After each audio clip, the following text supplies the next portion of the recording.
All right, hey everyone, welcome back to the Tough Lift podcast. This is episode 45. Still can't believe again that I'm almost at 50. Maybe I'll have to do something special for 50. But for episode 45, we're already doing something special. This is my friend and confidant, and I guess we'll also say old troublemaker, partner in crime, Hodge. Hodge is a soldier in the United States Army Special Forces community. He'll give a little bit more information on himself. Uh, and he is joining us today because I wanted to get Hodge on to talk about flipping the switch. All right, when we're looking to go that extra mile, we're trying to go hard as much as we can. We're trying to go as high intensity with the best quality of training. We should probably, instead of looking for all the easy things that we have here in civilian life, where we can get nice little cush massages every day and all these nice amazing features that allow us to actually be successful, but we're still not finding success. Maybe there's something deeper that we need to dig into. And I figured, why not have somebody like Hodge, who's literally been in some of the shittiest places in the world and had to train through some of the most adverse conditions, uh, hop on board with us and talk about maybe some things he's learned over the years to flip that switch and get to the next level over and over and over again. When I first met Hodge, Hodge was just a dude, man. He was a young pup that joined us in Iraq halfway through the deployment, and it's been awesome watching from the side now as I got out after 3 years of hanging out with him, causing a ruckus down in Fayetteville. Uh, Watching him grow and turn into the soldier and man he is now. And so Hodge is going to go ahead and give himself a little bit of an intro here with what he can say, and we'll get to chatting. But Chris, thanks for having you on, man. Definitely wanted to have you on for a while. I know for a hot second there we were just playing ping pong over the idea and making sure we could. But thanks for hopping on. Yeah, no problem, Matt. I got to the 82nd, but before that, I grew up in South America, a little bit of traveling every 2 years because I was an army brat. So no real hometown growing up, but I got to experience a lot of third world countries before I joined the military to get into these places where I was comfortable being uncomfortable. But I grew up playing sports, not the best in school. Man, if you would have told me sniping was a lot of math, I would have paid attention a lot more and stopped making all these great jokes in school. But grew up skateboarding too, and then joined the army, showed up to the 82nd, joined you guys out there in Iraq, and did a tour in Haiti. And at that point, I realized there's something I could do more. I think you helped me out with some train up for some land nav stuff, some tips, and then because in the SFAS or Special Forces Assessment Selection, there's a STAR course, which is a not a short walk through the woods at night. Still, I believe the hardest land nav course that I know of, that I've heard of. Yeah, there's another one, You but would that's know because you clearly have done more than I, but like it's still out here regarded as the hardest land nav course. yeah, definitely you're gonna have to practice and know it. They'll teach you right there on the spot. All right, go, but Good luck. probably Good luck. not You the end up best on scuba practice. road fucking You underwater. you wanna have some rehearsals and some practice before you get out there and try it for the first time. Through SF, I went through I don't know, man, so many deployments. Tajikistan, a few to Afghanistan, Syria's in there, Niger, a bunch of other little places that All whatever. beautiful vacation points that you'd Yes, highly recommend on TripAdvisor. there's definitely a variety of experiences. Yes. Out of Um, curiosity, just a pause in your intro there. What is your favorite deployment to date? and are people stressed out, or is this like a vacation version? No, like I would say our deployment was pretty cool, but Your obviously you've done so more than I did. But I your feel like your still deployment with me, your deployment with me was definitely the highlight of inspiring me to go further. Because like it's unbelievable, it's unmentionable. Like nobody can believe us. I was talking to Matt Amel, and he's like, nobody believes us. yeah. Or No, what's his nobody still does. I talk about it. I think Elliot everybody's Perry. insane. Uh, Elliot Perry was an instructor at a course I went to, and he's like, nobody believes it. It's just Yeah. crazy. Um, But like hey, I man, get, they'll let they're that out writing one day. they're writing a book on it, so it'll Really, be yeah, I'd you read know. that. Uh, but what's my job? What puts me into these crazy places? I'm a Army Special Forces soldier, a Green Beret, and basically I learn someone's language and then go into their country and or someone else's country and make things happen with the tools that we have that they don't have, and we make them do it for us. It's basically, I don't know, making friends in low places. Cue song. So one of the things you put in your thing you sent me your one line. So what is that about? I was found it interesting that you put that in there. Can you refresh my memory? Yeah, so your Chris's one line was basically about 2 seconds because I want to read it verbatim. The line was, Masters of the basics. "Yep, masters of the basics, and we make friends and help them do everything better." Yep. So because we are masters of the basics, sometimes these places we go, they don't have a basics. They don't have something, a baseline of understanding of how the bullet arcs or how to plan a mission, or you need to prepare this and that. So by being masters at the basics, you can build on top of that. Ourselves, we do better over time after doing it very well. Now we add more complications into our training so that when we go to something else, it's not so difficult. So with these guys, whoever we're partnered with, they will basically get structure from us, support, and then we'll basically fill the gaps where they make mistakes, and we're able to see it because we have experience doing it over time. Yeah, I think probably one thing to bring home before we get into this is like obviously everything you mentioned there is we'll say combat oriented, but Yeah. what most of you probably don't know is that most of these guys in the SF community, after they make the selection and assessment, they go through the Q course, which we don't need to go into what that is. They get jobs assigned to them that are going to be radio telecommunications. They get medical.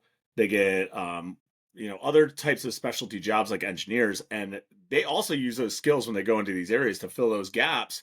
It could be everything from just providing simple first aid and basic first aid to like a tribal village to help them keep their women and children and older people healthy using medical skills or just communication, talking from one village to another to protect each other, stuff like that. They also go in and help organize those structures. It's not always just bang bang weapons. And sometimes you got to figure it out to translate into their ability to understand. Like a third grade education equivalent, they're going to struggle with land nav, and you're talking about the stars in the solar system. They're like, the what? And Mm-hmm. so it Yeah, gets so interesting. So, communication becomes a big part of it. You have to learn how to talk and communicate at different degrees. So one of the things that we're going to clearly talk about is like performance and staying ready to fight and just staying healthy and stuff. But can you describe real quick, paint us a picture of the average uh deployed living condition mm, that you're at? An average picture. Obviously not on a US base. okay. So the A place. austere places, we'll call them, uh, you're probably going to have janky gym equipment. You're going to have a room where you can basically touch the walls on both sides, or you might share a room or something. You your food's going to be locally sourced, so there's going to be considerations for illnesses, and then how do we cook this? Do we have enough of it? I need clean water. So the I vegan won't. diet and gluten free isn't an option. No, it's not. But I'm next to a river, and we come into country, and we aren't allowed to have our weapons yet. So we go about 2 weeks, and I just have an AK and a couple mags, and I'm in the middle of a semi-permissive country, and I don't have money for food. I don't have anything like that. So I make friends, and they're fishing fish out this river that we're like, man, like we're gonna deep fry these. It was good fish. They got some Everything spicy. needs to get killed. Yes. the fish twice over. I didn't get sick, but like a lot of new guys get really sick the first few times they eat partner food, and they don't get sick too much after that. Hey, bro, for the record, you were there. I never got sick on Iraqi food. I ate that shit all the time. You watched me. Yeah, I yeah, never you got did. sick on it. You're in there eating the pita bread stuff, and I'm just like The poo the bread. foot bread, yeah. What bread? Yeah. Okay, so conditions like that, obviously just trying to stay up and up on getting calorie intake. What do you think an average calorie intake is? For someone who works out and is moving, right, or just doing busy work, physically moving around, about 2,000. Um, I'd say for the day. Like think Yeah. about an MRE basically. Yep. 2,000 calories per MRE for those of you that don't know. MRE is a meal ready to eat. It's designed to sustain soldiers in austere conditions where they can't get regular food supply. So it's designed to break down and slowly break down, giving supplements, we'll call it, to the soldiers for that whole day based on a 2,000 calorie diet. When we were in Haiti, we were limited to them, and they are definitely not something you want to eat all the time. Uh, and ironically, you can get very fat off eating them if you're just sitting around eating like two of them a day because now you're at 4,000 calories of highly dense food. But so these guys, just to paint a picture, they're in an austere country, more than likely, because the United States has no interest ever in anywhere cold and comfortable, so it's always No. hot. Um, that's how my man's always in good shape over here. He's just sweating all the time. And it's basically constant movement, constantly doing something under heat. There's no fancy AC, and they're living off 2,000 ish, maybe what on a good trip 3,000 ish calories a day. Yep. And Depending on what we got going on, sometimes there's a shortage. Sometimes, yeah, like you don't want to eat these things straight the whole time. It's a band-aid for a problem of food shortage. So you have it on the back, somewhere like stored.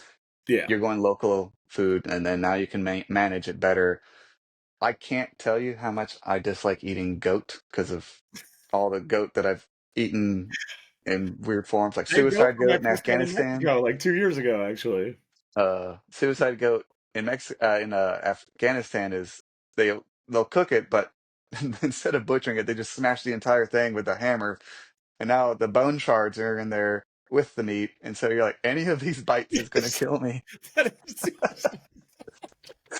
So yeah, like the best title ever. You guys should always leave it to us in the military to make the most messed up terms. yeah. But definitely food is important. You can't do anything without your stomach. Yeah, well, I wanted to bring that up because a lot like, and again, I'm not trying to bash anyone in particular. This is a reality episode. Everything in this podcast, I'm always trying to bring out so people get worth their time listening to it. And one of the biggest things that coaches hear or athletes are very quick to make excuses on, and even soldiers, right? When we were in the army together, you heard people say it, and I'm sure you still do, is like, oh, I didn't eat enough today. I'm underfed. And in your condition, which is like, again, the extreme, right? Where again, everyone, we're talking in the extremes today. I'm not Mm. expecting you guys all to come in with a SF soldier mentality. All right. You're going to fall short of the goal. I promise you, most of you, 99.9% of you. Okay. Is we hear that excuse a lot of like, oh, I just didn't eat enough today. That's why I couldn't do all my volume. I didn't train because I didn't eat well for lunch, so I didn't go to the gym. You hear these very, we'll call them like softer excuses, and it always draws me back to like our deployments and stuff like that, to where it's like, bro, like check yourself kind of on that, because again, people are out there, and even I even compare it to lifters, man. There's a lot of lifters in Africa and South America and Southeast Asia that do not eat anywhere near as much food as the average American throughout a week, and they're still outlifting us every day. And so bringing up the food while you guys are operating and performing, I think, is a huge deal. Right. And so like sometimes you get stringed on a little thin, so then you start paying attention to, rationing it. But if you ever run up or rocked up a hill and you think you're getting to the top and you're not there yet, then there's a little higher terrain you have to get to, and then the hill just keeps going up somehow. But you throw the goal at the horizon as to what you can see, then you can like mentally prepare to get there, and then you can physically push yourself to get there. So putting checkpoints in your path, it doesn't seem like you can't eat an elephant all at once, like one bite at a time, right? Absolutely, man. It's Absolutely. simplify everything. Don't overthink it. Hey, I got nothing right now until I get to that point. Then I'm gonna take a knee, drink water, change my socks, and hopefully something better happens, and then we'll make a decision. But if you're just gonna complain about it and you didn't get anywhere, like what did you do? Yeah. No, absolutely. And it's like what you kind of brushed on there is on a longer contextual standpoint is goal setting, right? It's small micro goal setting or larger goal setting. Absolutely. Um, we all, me and you both saw, because obviously, like, you went through SFAS, I went through it. It's like we all saw the people that were just like signed the paper, didn't train at all for that shit, Oh and yeah. they got washed out within the first 24 hours. There's nothing more appetizing than watching like an E7, somebody that, those of you that don't know, somebody that's been in the Army for like 9 years, sitting there and like giving up within the first 24 hours because it was quote unquote hard. Like they didn't get the Yeah. fucking memo that this was going to be physically demanding. Well, like I it, don't know. but it does boost your confidence Hell when yeah, it does. You're everyone like, no. everyone around you just like starts disappearing day after day. You're like, where is everyone going? You're like, Yep. oh, Well, okay. we're getting a little off subject already, so good job. We made it Yeah, like that's 9 my minutes. way to do it. That's how I talk. Uh, but I always tell the story of the dental tech. We had a dental tech in our class, and everyone wrote this kid off, man, because he was smaller. And once they found out his MOS was like a dental tech or some shit, they're like, bro, he ain't gonna fucking last. And he made it all the way and was a fucking stud. And everyone just stereotypes like the infantry are gonna make it, blah blah blah. And it's like, dude, he outlasted everyone, and he was a dental tech. And it's because he had it right here. This Yeah. was it didn't matter how big he was. So, and so like we got the intro, we got all that. All right. The other talking point that we're going to talk about throughout this is, and it'll probably just bleed into the thing, is I definitely want to talk about, like, you are definitely what the military and civilian world regard as a top performer. You're also surrounded by top performers. That is important to me because I think it's amazingly important, and people don't pay attention enough to, you have to surround yourself with people that are like-minded, because that's also going to be toxic traits. It's also going to be healthy traits, right? Like, Okay. Yeah. no joke, like back in the day, me and you knew if there was a group of people going drinking and partying and being crazy, it was usually me, you, and three other people, right? Group of five. I don't Um, remember yeah, no memories. And then that. on the other side, once we started getting health conscious, we didn't spend any time with those people. Like Right. dead, right? Like it was me, you, Morgan, and like two other people that were like Broomfield, like healthy minded, ready to go, pushing themselves once we made that switch. And I try to tell my athletes that, and coaches try to talk to their athletes about that, having that right mentality of like, you are your surroundings. So you're a top performer, and you are surrounded by top performers that have filtered themselves in. So athletes that are in the gym, when they're sitting there and they're trying to be good with their diets, they're trying to be good with their workouts, but they're continually hanging out or spending time. We're not saying ditch your friends. We're saying like get a group to carry you forward of people that maybe are even better than you. We can kind of chat Right. on that throughout the course, is like you doing your best to like push yourself in the gym, eat healthy, and then you like go hang out with friends that stay up late and party and smoke and don't go to the gym. You're literally doing the hardest thing in your world, which is just beating. You're trying to beat the obvious counter productivity of what you are. So, Hodge is a top performer working with top performers. Those guys, they get the shit kicked out of them. They get beat up. They're always broke. They're always beat the hell down. And they're always also coming back because there's expectations on each other. And that's a huge thing when it comes to training environment and training space, of knowing those people to the left and right of you. Obviously, in the military, it's a little tighter knit. I'm definitely going to say that's one thing I do not like about civilian world. I'll be totally honest. It was one of the hardest transitions I had. But I had a really close group at the CrossFit gym I worked at that gave me that feeling and made my segue really nice. It made it very easy, and a lot of veterans don't get that. So I'm very fortunate of all those people. They all know who they are. Even the ones I don't talk to anymore today, they know who they are. They made my transition a lot easier because they were committed there with me. Um, And Hodge has that same thing. Like when he's like, dude, I'm done. He has that buddy to left and right to be like, yo, keep moving. We got to keep moving. And sometimes just having two or three people like that in the gym can really make all the difference in your training. Whether you're training just to lose weight, simple, or you're like trying to go to the Olympics. Um, they also don't need to be the same level as you. Like he may have a commander that's not ever going to go in the field again, but because he's got it here, he's got the mentality, has the experience. Hodge respects him, and Hodge will sit there and pep up when it's time to because that person is saying like, "Hey, it's time to get your shit together." Um, so moving into our first topic, Hodge. I wanted again, we're talking flipping the switch. I find a lot of athletes, they don't have the capability or the know-how to what we call in the military like breach the door, like jump out the plane, like the go. It's time to like accelerate full torque, get into it. It's in training, it's you have a workout and then all of a sudden you have like max out your back squat because you're going for that PR finally. And people like can't rev the switch down to be like, okay, it's for lack of a term, it's fucking go time. They don't have that ability. Or when it comes to a meet, they do all their snatches because it's in sequential order, and then they get their clean and jerks and like, dude, I'm so fucking tired. It's like, no, dude, let's go. You got to wake the fuck up. It's time to go. Throttle down. Um, what have you learned? Kind of like obviously working with lots of other soldiers in that environment, or even these groups you work with. What are maybe some tricks or tips or things you've learned to help athletes kind of like get to that level or learn how to draw it out of them? There's a lot of veins that branch off of this idea. Um, G.I. Joe knowing is half the battle. The other half is violence, but you got to know ahead of time. You got to know what you're going to do, what your goal is. You got to mentally picture yourself succeeding. You also got to treat everything as if it's a life and death situation. Um, I said that shit to somebody yesterday, and I like, said I like had to say I felt bad. This person knows who it is, and I have a good relationship with them.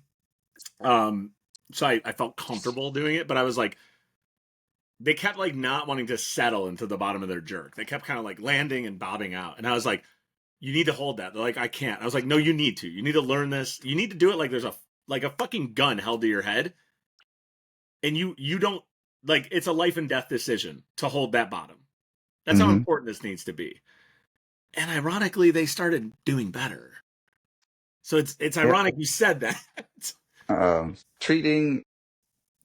Treating everything as a potential problem that is going to be the most difficult thing later. So you train harder than it actually is going to be when it's go time. So for us, we do a lot of training events where crawl, walk, run. First, you reset, start with, your zero of your gun, make sure it shoots well. And then, all right, we're going to go through a couple drills. Now we're going to do a scenario where it, here's your mission, go do it. And then, surprise, people are dying. And then we got all these problems. Aircraft can't shoot these bad guys. So now we have to pick this guy up and bring him all over here. Like, now, when it's a combat scenario, but a real combat, you're ready for that. And it's instead of panicking and seeing something for the first time, you've already played this game. Like, it's not a surprise. So in my training, it's definitely be harder than the real thing. Yes, I know a lot of guys who've gone through way more shit than me. Uh, you know, good for them making it out, and sorry for everyone who didn't. But definitely, a proper train up is going to get you where you need to be physically and mentally. And then leadership and ownership. So an ODA is 12 dudes, Operational Detachment Alpha, basically 12 Green Berets. We rely on each other. Hey, we got to go do this, or this thing needs to be done, and then there's no one else to do it except for ourselves. So whatever we decide to do is we have complete buy-in. We have ownership, and we're a bunch of leaders too. So we're able to create a plan, operate autonomously, branch out with a correct mindset, take care of a mission, and come back together. So we're leaders. So any time I've been in a leadership role, I forget that I'm hungry. I forget that I'm thirsty. I forget that I need to sleep. Like it's burn, burn, burn. The other guy who's with you is going to be like, hey, you haven't eaten in a day. Yep. It's like, I've been working on the map. I've been calling this in. I've been moving Yeah. around, making sure this guy's pulling security because he has always smoking hashish over there. So definitely getting to a point where you want to own it, you'll perform way better to almost a detriment, but like you kind of get so focused on the gold medal, you get so focused on success, you get so focused on taking care of what's yours. So obviously combat army team dynamic. For me, skateboarding um was, a way of life in my younger years. That's an individual thing. Like I have to do the thing. For me, I need to practice on flat ground before I take it off some stairs.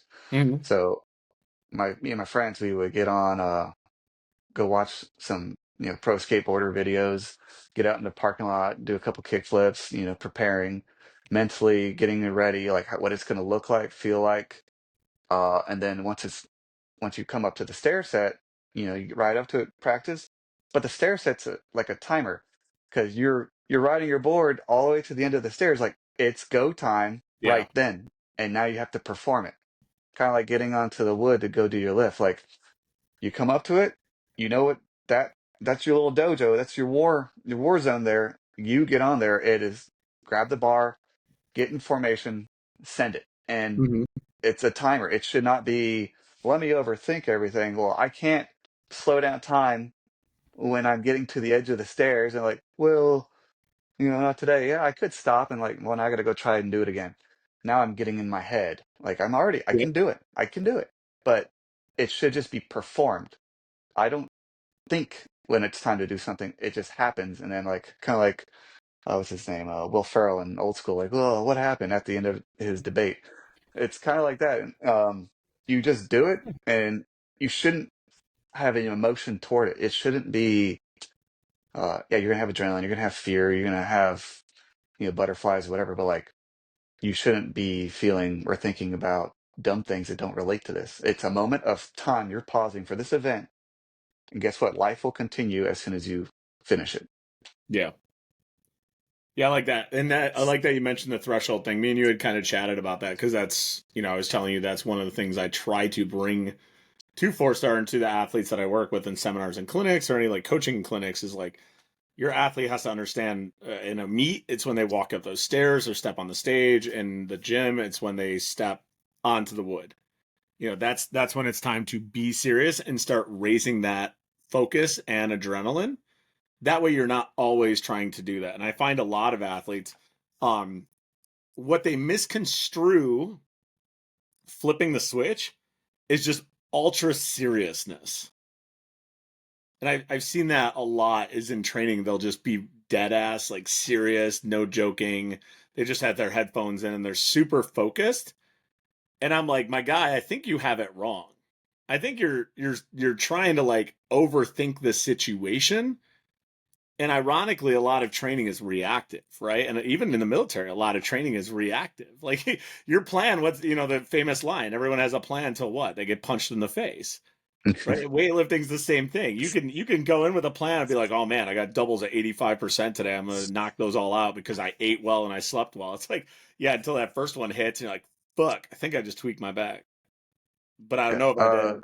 So I think I'm gonna go and do another set. It's like, all right, well, how's that heavy mentality and thinking doing for you now? Is it really working, or are you just having to kind of ante the fuck up? Yeah, you just need to be a machine. If you need to give away your emotion, just you can do it. Just show up and put out. Like the more I overthink, like a shooting at a certain distance, and then all right, we're doing a junkyard prone where the gun is sideways. Well, the bullet is meant to it's oriented against gravity this way. If I turn the gun sideways, it's going to go off to basically the side. So then Lopsided. you start overthinking it because well, am I aiming at the right spot? And then it should have just been done. Like the more I overthought it, the more I started like second guessing things. And like Hmm. second guessing turns into hesitation and then failure. Or death. Oh, that's always a possibility. Well, I mean, it's. I bring it up because that's an analogy I make. Because our athletes, they'll train really quick, because they'll try to like get their training done, but the reps won't be right. And I'll be like, listen, all you did was show. Like anyone can take a rifle, I can load 30 round mag into it, and anyone can pull the fucking trigger, pointing down the range and shoot the gun. You haven't completed the task. The task was to hit the fucking target. Right. You just fired off the But rifle. Like going from A to B in a snatch or a deadlift is like it's not anything special really. You just did a movement, but any of the finite things that actually develop you, you didn't even pay the fuck attention to. You missed the target all 30 rounds. You right. I wasted have your a strength and conditioning coach, Jerry Simmons. When we're not doing well in the gym, he screams at us, "You either don't know or you don't care. Which one is it?" Like, love oh it. man. Dude, for real. And he worked with the Patriots and the Panthers. Um, and he's all business in the gym, like just do it right. And it's the ability to, but before he can say it, you need to call yourself out. You need to have the awareness that I'm not giving it my all. And you need to turn it on. You need to give a fuck, or like someone else is training harder than you. I get in a firefight in Afghanistan. I'm kitted out. I have air support. I have a bunch of dudes with me. I'm fed. I'm ready, and my enemy's running around in flip flops and a couple mags and an AK, and he's stepping toe to toe with me. And like, man, his mindset. Man, I give him credit. He's still we're still gonna do business, back and forth. But his mindset, his give a fuck, like he showed up. Like Yep. he's not gonna leave the mountain, but he showed up. Good for Yeah. him. Yeah.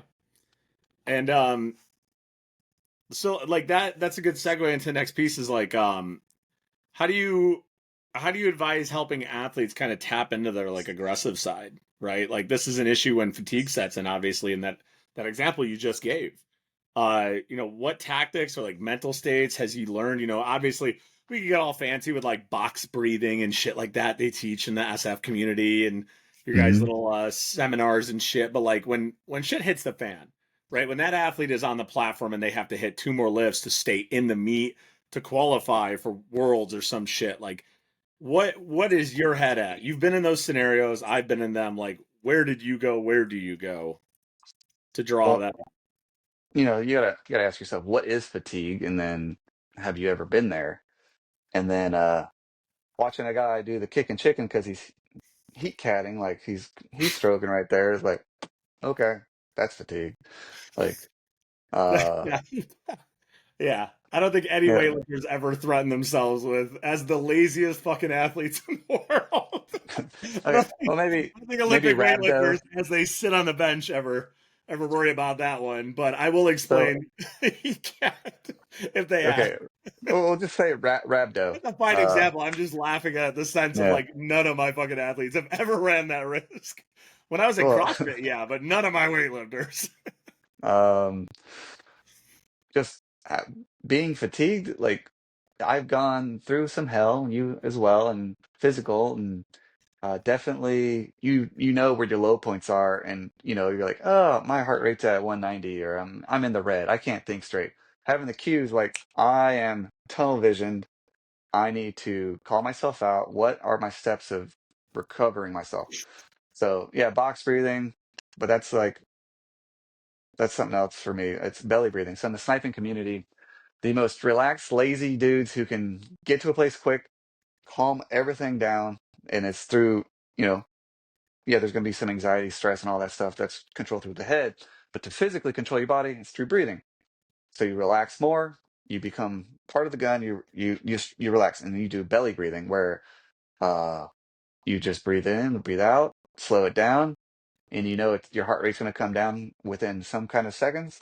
Um, that's one method that I use. But having the cues and understanding that you are at a place that you're not as effective because you're freaking out. Lots of stress shooting, lots of stress scenarios and stuff like that. Or eventually you've done it so much that you know what to expect, that, oh, I can push this further. I know this pain. It's been here before. I'm not injured. Am I hurt or am I hurting? Well, they're different. Hurt is That's like a very, very I important cannot part. possibly go on. My leg is broken. I cannot do this long movement. Or am I hurting where boo hoo, feel sorry for me? Never seen a wild thing feel sorry for itself. So get wild, be a monster, man. It's a good line.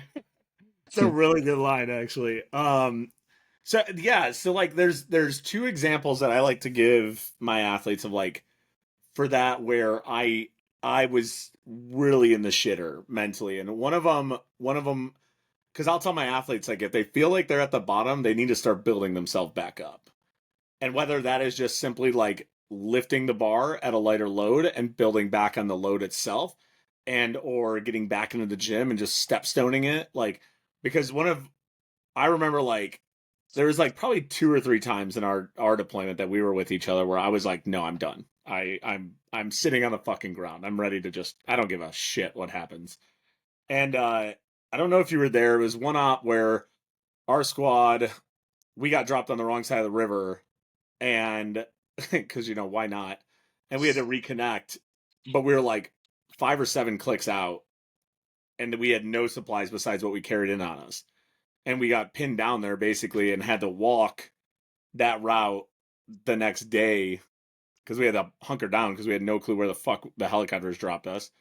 And like we were there, it was so hot that we basically started dehydrating and we had to pop IVs. By the time we actually got there, because they, you know how it was, like they're like, yeah, you're there, but we also need you to do this while you're there. So we ended up Hmm. like doing operational shit and then eventually clicking, but we went black on water. And Doc basically, like Gonzo hooked me up to an IV and it was on my pack. And I was walking hooked to an IV. And Rare Yeah. was too, if I remember. It was either Rare or Barker, I think. But like combat like ineffective at that point. And I just remember being like, I was walking through the woods and remember we were all playing like Monster Hunter at that point. Like I remember like the stupid ass like monster eyes like popping up in the woods. Like I'm delusional at this point. Hmm. And I Yeah. remember just being like, fuck this, I'm done. I'm just gonna sit down. Everyone can fucking continue on. And I remember just telling myself, which I used again at SF school to get through the star course because my feet were so fucked. Like, I remember just telling myself, like, just like move your left foot, move your right, like almost like Kill Bill. I was like, I need to start Yeah. at the basics of like just move your feet right now, get a stride. Once you get a stride, you can work on keeping your head up. Once you keep your Yep. head up, you can keep your weapon system up. And I started like building myself back up mentally, and then was fine after like a few hours of that shit. And it was the Yeah. same at school. You basically did without being taught it a spatial awareness where you're freaking out. All right, what can I control right now? What am I touching? What are three things I'm touching? I'm touching the my floor to the feet, my ass to the chair, and then, my back on the chair as well. Like, now let's branch out from there. What can I control? What's my closer target, my closest problem? Let me go to that one next. Let me take care of that. Now you've knocked out a goal. You've done a thing. Yeah. Well, now you can start focusing on your further goals and then whatever horizon goals you got too. So, like, eating an elephant is one bite at a time. This is the same thing with like everything that is profound in your life, just one step at a time. And you nailed it without being taught all that fancy stuff. Yeah, I So like good I like job. that you bring that up actually, because that's a good system when athletes are like getting nervous or stuff like that. That might be a good system for us as coaches to learn to bring them back down. They're all worked up, they're too amped up. It's like, all Hmm. right, sit down, focus. Where are you right now? What are you doing? Plant yourself on the ground. That's actually a good little mental visualization tool. I think I'll probably grab out of this. This is why I do these things, man. Have it. Take Um, it. Thank you. All right, so we talked about that part. We're gonna move into our little next segment here, which is talking about like training load, recovery, discipline, stuff like that. All right. What it's almost like a comical question. What did recovery look like under these extreme physical and mental pressures and locations you were at? So when you're in something Stan or some austere location, these like the recovery is not ideal, and it doesn't matter if you were just in 5-hour engagement. You need to come back and refit, rest up, and it may be 2 weeks of boringness, but you still need to maintain physical fitness and not just be a schlup. We obviously have our amazing healthy environments here where we can go. I can go get a massage right now if I want. I can go get water and hydrate. I can rest. I can hit a Theragun and loosen my muscles up and everything. Obviously I deployed with you on 2 deployments, so I know a little bit of it, but let's like paint a picture for athletes here who may think they have it hard, or like maybe need to look at what they can do, right? Maybe they think they can't do anything. And by hearing this section of what you're able to do to stay up and up when it comes to like recovery while in the worst of conditions, it might help them, come up with some ideas. So my group of people, we're kind of like a multi-tool or a Swiss Army knife, and you could throw us into anything, we'll figure ourselves out. But my experiences were not as crazy as some dudes in Afghanistan doing village stability ops or VSO. They're shitting in a bag and they're not able to work out. They're like doing this for 6 months or so. Like they've had it rough where they come back like starvation lane looking, you Yeah, know? And emaciated. so for for me, my experience, we find a way. Like I've learned to do ghetto workouts, I'll call it, where hey, I need to do a leg extension, need to work these quads out, but there's no equipment for that specifically. So I incline the bench, hang my leg off the top side of it, put a dumbbell or some heavy rock tied to a string, wrap it on my foot, and just like extend it real slow. Like you figure it out. You're gonna do it if you Yep. really want it. Recovery, everyone's got their injuries. The STAR course, the Q course. There's injuries prior. You're gonna have to nurse yourself in certain ways for your specific injuries, because we're all broken, crunchy old guys. You have to make it work because you have a job to do, and you signed up to be there to support the guy next to you and the overall mission. And it's not a sprint; it's definitely a marathon. You need to learn to pace yourself because if you burn yourself out in the beginning, like, all right, now you're a casualty. Like now I got nothing out of you. You're fried. So you do this in training, like I said before, you figure out what you need and you figure out what recovery you need. Like, hey, I actually require a lot more water, or I like a lot of carbs, or whatever. Each guy's got their thing. So there's going to be a standard, but then you got to manage yourself to fit that standard. It's not about woe is me, I had a broken home, or I'm this religion or this race or whatever. Like, no, I don't care about that. You signed up to be a job. The job isn't Chris needs to be here. It's I need a GB in this position. You need Mm. to show up and do the job. Like recovery uh is important because you need to be able to do follow on problem sets.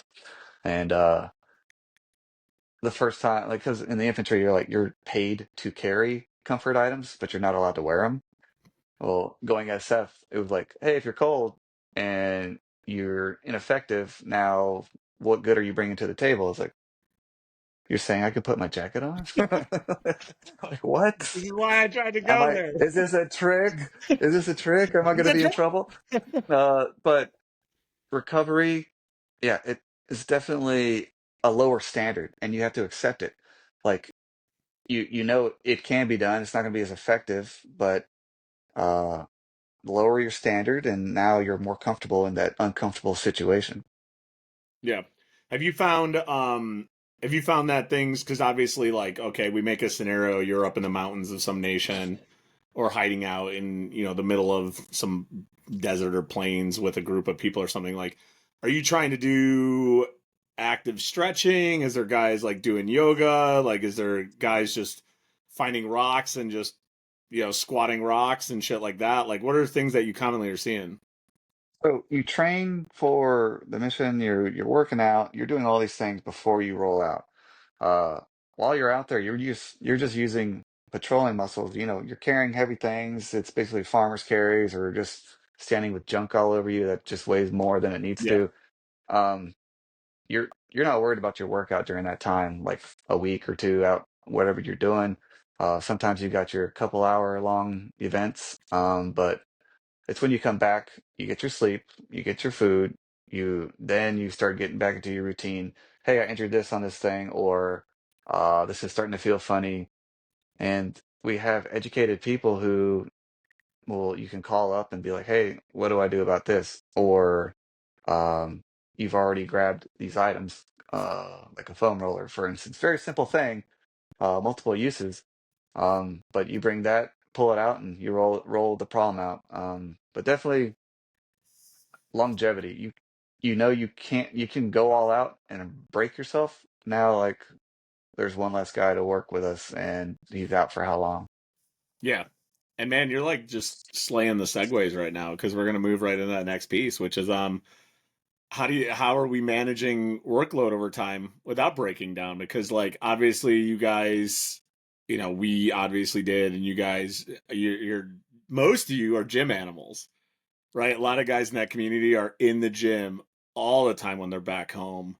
And then when I was in the gym all the time with you. We were doing double days, stuff like that. You're constantly beating the shit out of yourself. It's very similar to weightlifters, right? Those that are trying to do the most. It's a little bit of mentality is switching to where you don't need to have like 6 double days a week and being in the gym doing snatches Mm. for 6 hours. Thank God that's changing. People are realizing like that was a great story for Bulgaria and Russia doing with PEDs. And we won't breach the conversation of PEDs in the army, but but like athletes that are pushing for max effort and trying to train as hard as they can. There's nothing wrong with that. But as we discussed, it's like management of that. What are you doing, or what are you guys doing over there to like help manage that load so you don't overwork so that way you're not too taxed when it comes time to do the thing, right? Because that's a thing I see a lot in coaching that I actually discussed in a seminar I just taught. Coaches will push their athletes as hard as they can to get them ready for the meet. And then what happens when it's meet time? They're beat the fuck up. There's nothing left. And it's like, okay, well, cool. We're going to the meet, but we're also going to the meet now 5% lower than we intended because we PR'd mid cycle and then we hurt ourselves. So, like in your community, obviously, everyone's training to be prepared. Where are we drawing the lines, or how do you draw the line of like, okay, I'm at readiness so I can peak for performance when I'm needed? Or is there like someone helping manage you guys? Because I know there is training groups that work with you guys and stuff like that. What's that look like? So that way you guys have something in the tank. Well, in the military, we're really good at continuing with the least amount of sleep and so sustenance. Um, it's basically you have your crawl, walk, run phases. Like I probably said earlier, Mm-hmm. you're just taking it easy, and you need to get it right. I don't. It doesn't matter how heavy it is. It doesn't matter how far it is or whatever we're doing. Just have it and get it done properly. In the beginning, you just have your healthy bones to it. Now, when it's time to cycle into like all right, we're about to go do a competition, which, I've never done one of those competitions that you're talking about. Could you talk about that real quick? Just like how a competition rolls? Yeah, just weightlifting competitions. Basically, you train up to that event, you qualify for it, and then you're given the day of it. Then the day of it, you weigh in. 2 hours later, an hour and a half later after your weigh in, the meet starts. And in sequential weighted order between you and the other 12 to 15 lifters, the Hmm. bar raises in height or weight, not height. It's at 7 feet. You can't do it. Raises in weight. And when it gets to your entry total, so let's say like your entry total was 100 kilo snatch, you're going to snatch 100. And then it goes to 107. Okay, this is my second attempt. I've had two other athletes go. Now I'm going at 107. So you're basically pushing the bar, and then snatches end, 10-15 minute break, and then you do the same thing for clean and jerk. So ideally, So, it's the point of where you're peaking for the whole phase. so without over thinking it, we simplify. You just explained what what I need to do. Now I have goals, and now no one else in the room matters. Now I'm physically ready. I've done this before. Now, how do you turn it on to get to that point where you've cycled to your strongest you've ever been, right? Let's call it that, just simplifying it. Yep. Well, that's all proper planning. You've planned this all out. It's all on the calendar. I'm supposed to eat this. I need more protein in my diet. Now, I don't care what the protein is. It's going to be rip open a tuna packet, smash it. Like I'll taste it later. Like, but Mhm. it's just be the machine. But your leadership that has guided you to this point, take them seriously. Like, there's no way they're doing this just to mess with you. Like, they know something you don't. Yeah. Like, no, this is a giant prank. Like, no, Oh man, yeah. like follow your leadership. They'll do you right, and then you're in this cone, you're in this tunnel, focusing on what he's putting you to do. You're his weapon, you're his translation of effort, and you're gonna do the thing. Now, the longer I you like do that it, the translation of more them. awareness you have, the more you're able to look. What the heck is Whoa! that? iPhone effects. That's What the? amazing. Uh, I love That's it. a first. That's Um, a first on a podcast. you're welcome.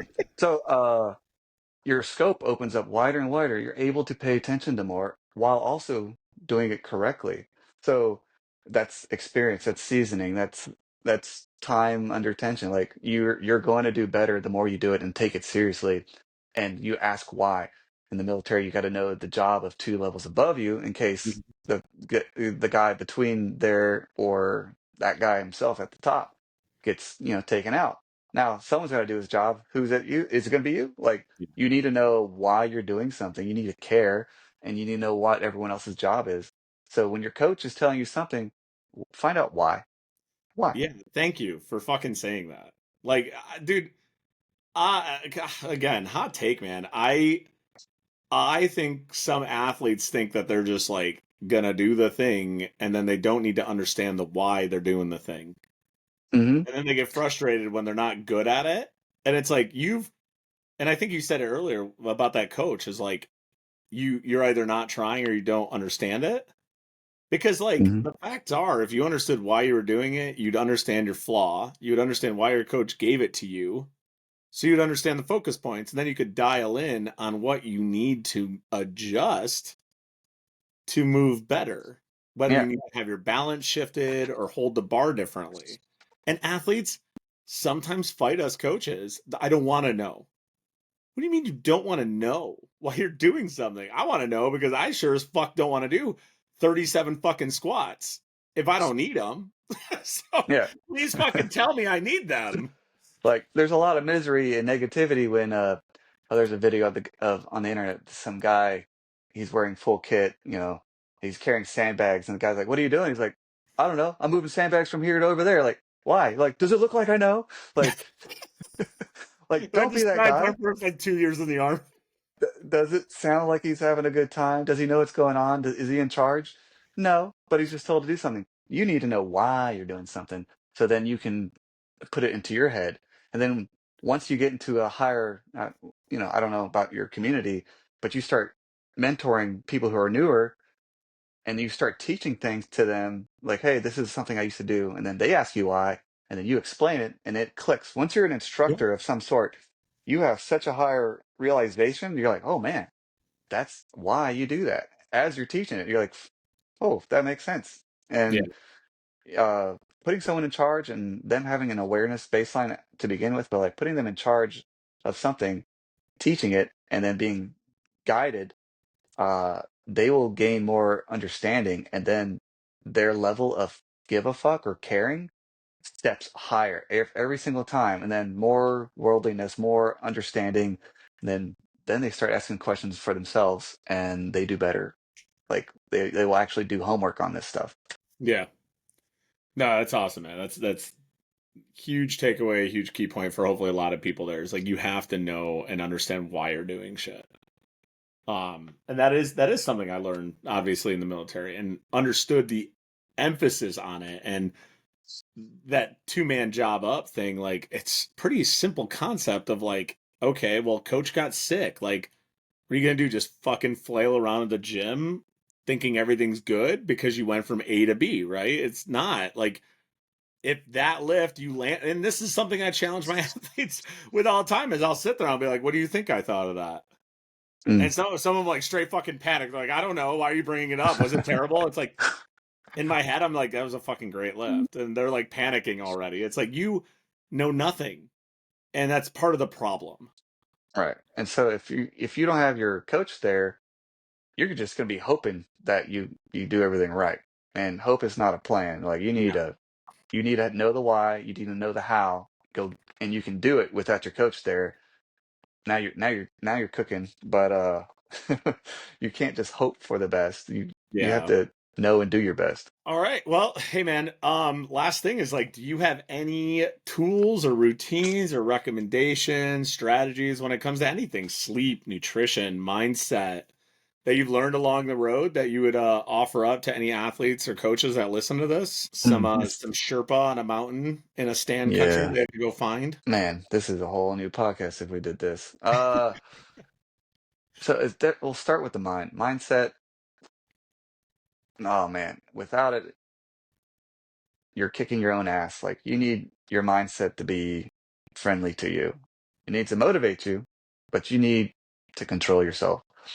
Emotional regulation, you know, that sounds crazy, but like when does it need to be on? So throttle management. Sometimes you gotta speed up, sometimes you gotta slow down.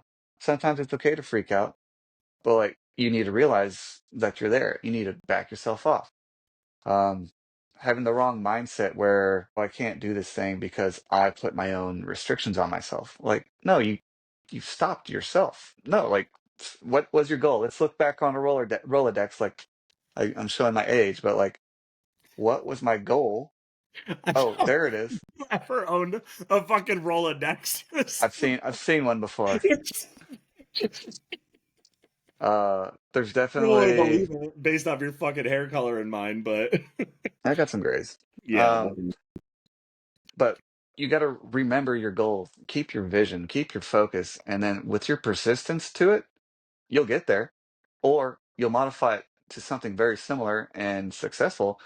But like that's what your grit is, and the ability to harness your grit is with your mindset. And hey, I want to be able to lift this, or I want to be able to bring my guys home. Like, all right, there's my horizon goal. Now, what are the things I need to do? Well, I need to check on this guy. I need to make sure my clips are on the end of the barbell, or I'm gonna throw my back out because the bar went one way or the other. Like simple little steps, Simple and shit, the yeah. itty bitty steps to get to that long goal. Like you need to have the right mindset to stay persistent and stay motivated. You have to care to go for that goal. You don't just throw something out there like a dartboard and hopefully you get there. Like no, you created the goal, create the plan. Now go do it. Yeah. Like it, man. So mental and then um sleep and nutrition are fucked. So we'll just call it what it is, right? Half the time. Yeah. Eat when you can, sleep when you can. There you go. Yep. Obviously. Yes. All right, man. Well, hey, awesome episode. Definitely happy to have you on here. There's probably umpteen hours of just stories we could tell. But I actually think we stayed pretty like on frame and on task. So that's pretty good for us. Um, I will offer you the option to tell one stupid story about me if you want it, because some people did ask if they were going to hear one. But if you Mm. don't have any off the top of your head, we could also skip that. So I think you want me to skip that. it's probably not enough time, you know? Yeah, Um, you're probably right.